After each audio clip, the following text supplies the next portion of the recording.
اعوذ باللہ من الشیطان الرجیم بسم اللہ الرحمن الرحیم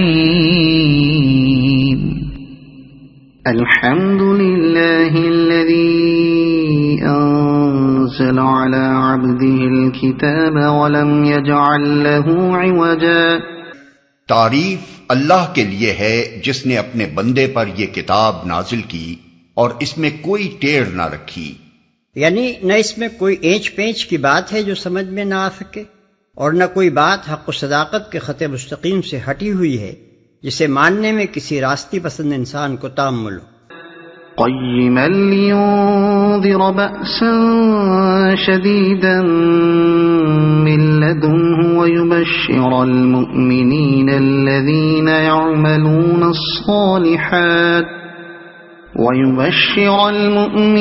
الذین یعملون الصالحات أن لهم أجرا حسنا ماكثين فيه أبدا وينذر الذين قالوا اتخذ الله ولدا۔ ٹھیک ٹھیک سیدھی بات کہنے والی کتاب تاکہ وہ لوگوں کو خدا کے سخت عذاب سے خبردار کر دے اور ایمان لا کر نیک عمل کرنے والوں کو خوشخبری دے دے کہ ان کے لیے اچھا اجر ہے جس میں وہ ہمیشہ رہیں گے، اور ان لوگوں کو ڈرا دے جو کہتے ہیں کہ اللہ نے کسی کو بیٹا بنایا ہے، یعنی جو خدا کی طرف اولاد منسوب کرتے ہیں اس میں عیسائی بھی شامل ہیں اور یہود بھی اور مشرکین عرب بھی۔ ما لهم به من علم ولا لآبائهم كبرت كلمة تخرج من أفواههم إن يقولون إلا كذبا۔ اس بات کا نہ انہیں کوئی علم ہے اور نہ ان کے باپ دادا کو تھا، بڑی بات ہے جو ان کے منہ سے نکلتی ہے، وہ محض جھوٹ بکتے ہیں، اور نہ ان کے باپ دادا کو تھا، یعنی ان کا یہ قول کہ فلاں خدا کا بیٹا ہے یا فلاں کو خدا نے بیٹا بنا لیا ہے کچھ اس بنیاد پر نہیں ہے کہ ان کو خدا کے ہاں اولاد ہونے یا خدا کے کسی کو متبنہ بنانے کا علم ہے، بلکہ محض اپنی عقیدت مندی کے غلو میں وہ ایک من مانا حکم لگا بیٹھے ہیں، اور ان کو کچھ احساس نہیں ہے کہ وہ کیسی سخت گمراہی کی بات کہہ رہے ہیں، اور کتنی بڑی گستاخی اور افترا پردازی ہے جو اللہ رب العالمین کے جناب میں ان سے سرزد ہو رہی ہے۔ فَلَعَلَّكَ بَاخِعٌ نَفْسَكَ عَلَىٰ آثَارِهِمْ إِن لَّمْ يُؤْمِنُوا بِهَٰذَا الْحَدِيثِ أَسَفًا۔ اچھا تو اے محمد شاید تم ان کے پیچھے غم کے مارے اپنی جان کھو دینے والے ہو اگر یہ اس تعلیم پر ایمان نہ لائے۔ یہ اشارہ ہے اس حالت کی طرف جس میں اس وقت نبی صلی اللہ علیہ وسلم مبتلا تھے۔ اس سے صاف معلوم ہوتا ہے کہ آپ کو رنج ان تکلیفوں کا نہ تھا جو آپ کو اور آپ کے ساتھیوں کو دی جا رہی تھیں،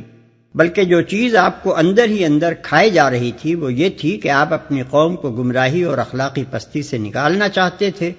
اور وہ کسی طرح نکلنے پر آمادہ نہیں ہوتی تھی۔ آپ کو یقین تھا کہ اس گمراہی کا لازمی نتیجہ تباہی اور عذاب الہی ہے۔ آپ ان کو اس سے بچانے کے لیے اپنے دن اور راتیں ایک کیے دے رہے تھے، مگر انہیں اصرار تھا کہ وہ خدا کے عذاب میں مبتلا ہو کر ہی رہیں گے۔ اپنی اس کیفیت کو نبی صلی اللہ علیہ وسلم خود ایک حدیث میں اس طرح بیان فرماتے ہیں کہ میری اور تم لوگوں کی مثال اس شخص کی سی ہے جس نے آگ جلائی روشنی کے لیے، مگر پروانے ہیں کہ اس پر ٹوٹے پڑتے ہیں جل جانے کے لیے۔ وہ کوشش کرتا ہے کہ یہ کسی طرح آگ سے بچیں، مگر پروانے اس کی ایک نہیں چلنے دیتے۔ ایسا ہی حال میرا ہے کہ میں تمہیں دامن پکڑ پکڑ کر کھینچ رہا ہوں اور تم ہو کہ آگ میں گرے پڑتے ہو۔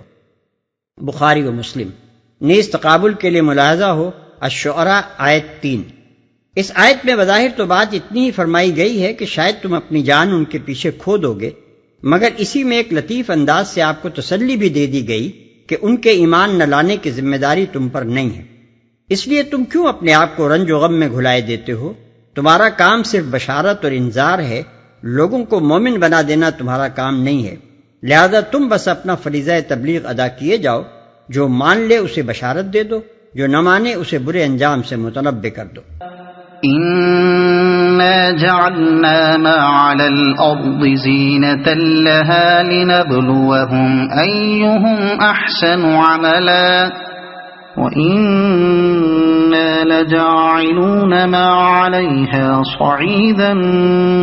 جرزا۔ واقعہ یہ ہے کہ یہ جو کچھ سر و سامان بھی زمین پر ہے اس کو ہم نے زمین کی زینت بنایا ہے تاکہ ان لوگوں کو آزمائیں ان میں کون بہتر عمل کرنے والا ہے۔ آخر کار اس سب کو ہم ایک چٹیل میدان بنا دینے والے ہیں۔ پہلی آیت کا خطاب نبی صلی اللہ علیہ وسلم سے تھا اور ان دونوں آیتوں کا روح سخن کفار کی جانب ہے۔ نبی صلی اللہ علیہ وسلم کو ایک حرف تسلی دینے کے بعد اب آپ کے منکرین کو مخاطب کیے بغیر یہ سنایا جا رہا ہے کہ یہ سر و سامان جو زمین کی سطح پر تم دیکھتے ہو اور جس کی دل فریبیوں پر تم فریفتہ ہو، یہ ایک عارضی زینت ہے جو محض تمہیں آزمائش میں ڈالنے کے لیے مہیا کی گئی ہے۔ تم اس غلط فہمی میں مبتلا ہو کہ یہ سب کچھ ہم نے تمہارے عیش و عشرت کے لیے فراہم کیا ہے، اس لیے تم زندگی کے مزے لوٹنے کے سوا اور کسی مقصد کی طرف توجہ نہیں کرتے، اور اسی لیے تم کسی سمجھانے والے کی بات پر کان بھی نہیں دھرتے۔ مگر حقیقت یہ ہے کہ یہ سامان عیش نہیں بلکہ وسائل امتحان ہیں جن کے درمیان تم کو رکھ کر یہ دیکھا جا رہا ہے کہ تم میں سے کون اپنی اصل کو فراموش کر کے دنیا کی ان دل فریبیوں میں گم ہو جاتا ہے اور کون اپنے اصل مقام یعنی بندگی رب کو یاد رکھ کر صحیح رویے پر قائم رہتا ہے۔ جس روز یہ امتحان ختم ہو جائے گا اسی روز یہ بساط عیش الٹ دی جائے گی اور یہ زمین ایک چٹیل میدان کے سوا کچھ نہ رہے گی۔ ام حسبت ان اصحاب الكهف والرقيم كانوا من آیاتنا عجبا، کیا تم سمجھتے ہو کہ غار اور کتبے والے ہماری کوئی بڑی عجیب نشانیوں میں سے تھے؟ غار عربی زبان میں کہف وسیع غار کو کہتے ہیں اور غار کا لفظ تنگ کھو کے لیے استعمال ہوتا ہے، مگر اردو میں غار کہف کا ہم معنی ہے۔ کتبے والے الرقیم کے معنی میں اختلاف ہے۔ بعض صحابہ و تابعین سے منقول ہے کہ یہ اس بستی کا نام ہے جہاں یہ واقعہ پیش آیا تھا، اور وہ ایلا یعنی عقبہ اور فلسطین کے درمیان واقع تھی، اور بعض قدیم مفسرین کہتے ہیں کہ اس سے مراد وہ کتبہ ہے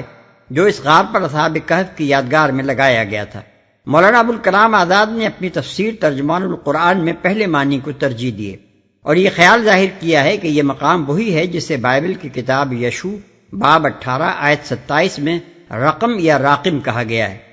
پھر وہ اسے نبتیوں کے مشہور تاریخی مرکز پیٹرا کا قدیم نام قرار دیتے ہیں، لیکن انہوں نے اس بات پر غور نہیں فرمایا کہ کتاب یشوع میں رقم یا راقم کا ذکر بنی بن یمین کی میراث کے سلسلے میں آیا ہے، اور خود اسی کتاب کے بیان کی روح سے اس قبیلے کی میراث کا علاقہ دریائے اردن اور بحر لوط کے مغرب میں واقع تھا، جس میں پیٹرا کے ہونے کا کوئی امکان نہیں۔ پیٹرا کے کھنڈر جس علاقے میں پائے گئے ہیں اس کے اور بنی بن یمین کی میراث کے درمیان تو یہودا اور ادومیہ کا پورا علاقہ حائل تھا۔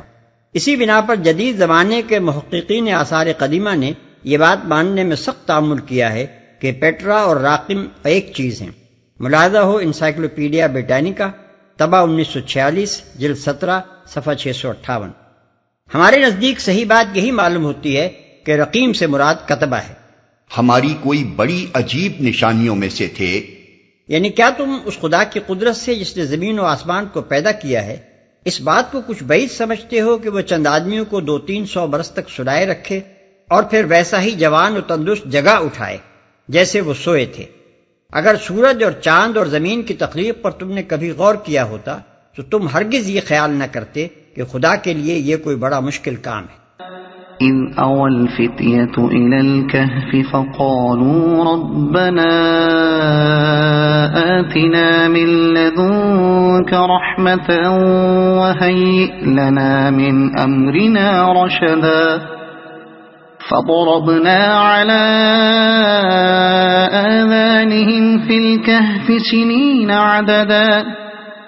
ثم بعثناهم لنعلم أي الحزبين أحصى لما لبثوا أمدا۔ جب وہ چند نوجوان غار میں پناہ گزین ہوئے اور انہوں نے کہا کہ اے پروردگار ہم کو اپنی رحمت خاص سے نواز اور ہمارا معاملہ درست کر دے، تو ہم نے انہیں اسی غار میں تھپک کر سال ہا سال کے لیے گہری نیند سلا دیا۔ پھر ہم نے انہیں اٹھایا تاکہ دیکھیں ان کے 2 گروہوں میں سے کون اپنی مدت قیام کا ٹھیک شمار کرتا ہے۔